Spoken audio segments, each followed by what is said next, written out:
Hello everybody, here's my 97 Dodge 3500 van that I just picked up. It's got the 318 Magnum. Got it with blown head gaskets. In this episode I'll kind of just be going around telling you what I've done so far and what the plans are for this build. So this is the extended body van. I believe they call it the 15 passenger.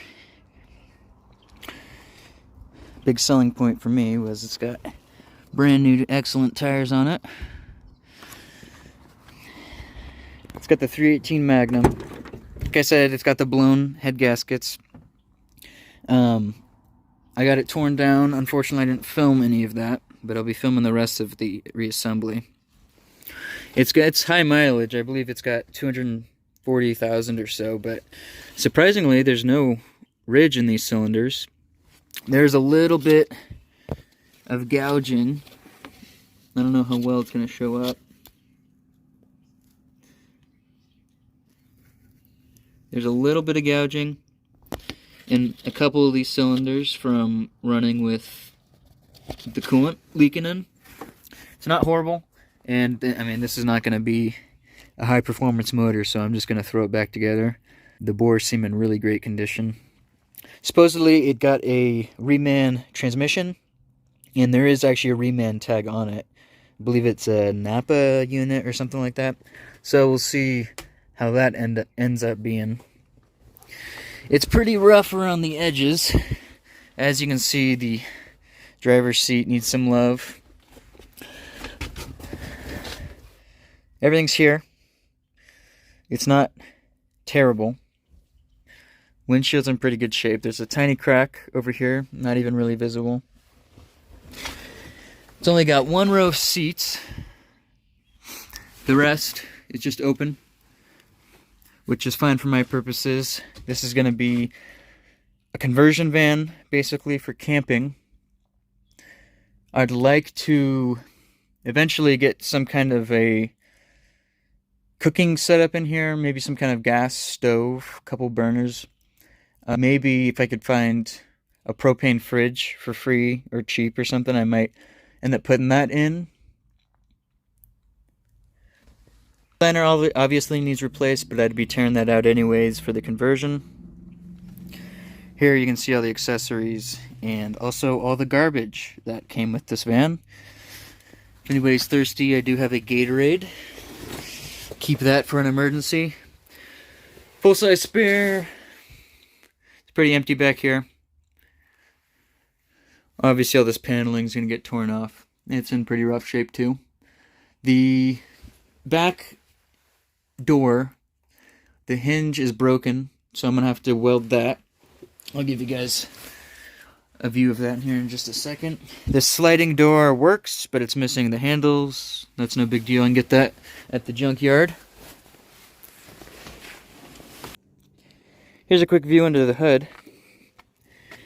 As you can see, this van, honestly, it's one of the easiest things I've ever worked on. Great access to pretty much everything. Some of the hoses are going to need replaced. It is an AC van, which I would like to retain, but as I got it, the AC was removed with the lines removed. The compressor itself actually seems good, but the O-rings might need replaced on the lines. We'll have to be doing some digging on that, and obviously it's going to be getting a flush. It's got some dings here and there. Pretty big ding here. That's not a big deal to me. It maybe would be fun to do a real cheap paint job on this thing.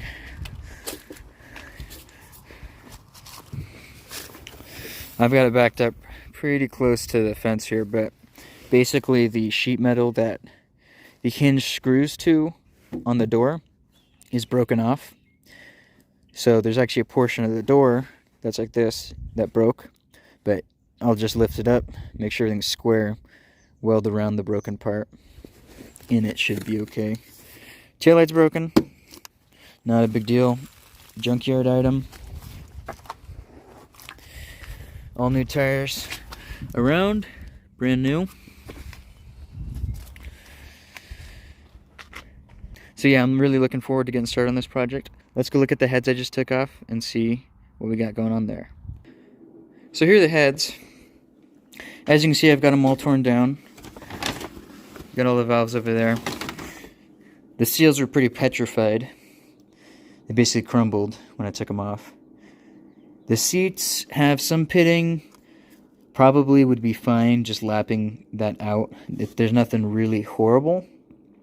The guides are a little sloppy, but honestly I would throw it back together because this is just supposed to be a low buck kind of thing.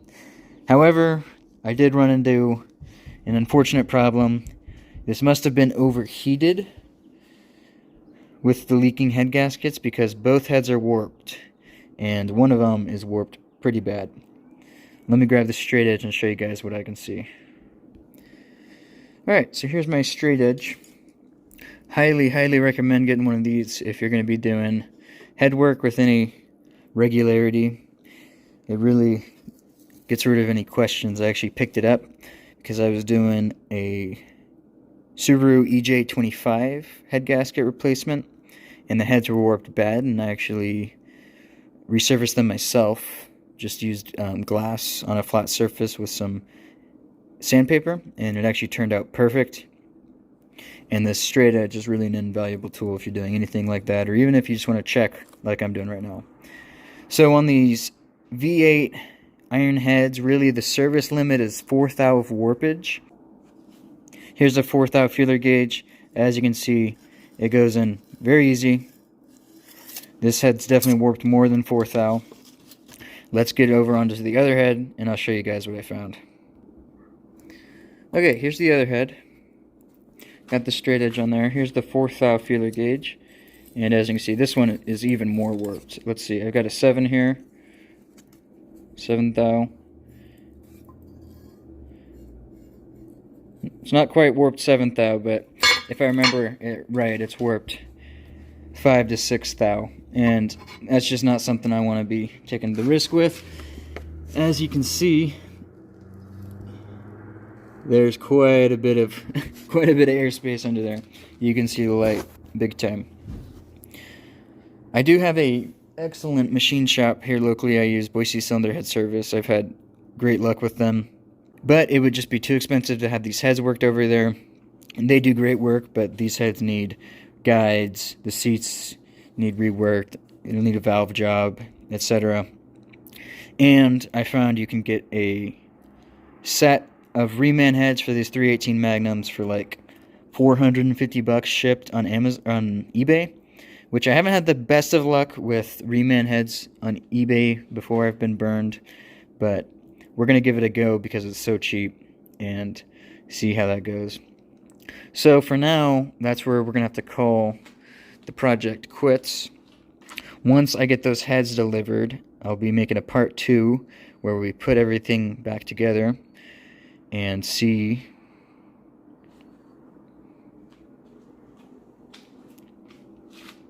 so that's where I'm going to be calling it quits on this episode. We're going to wait for those heads to get here. Once they do, I'll be filming the entire head replacement process. We'll get the engine running, make sure everything's working on the driveline, brakes, whatnot, and then we'll get started on the conversion process. Thanks for tuning in, guys, and I hope you enjoyed. See you later.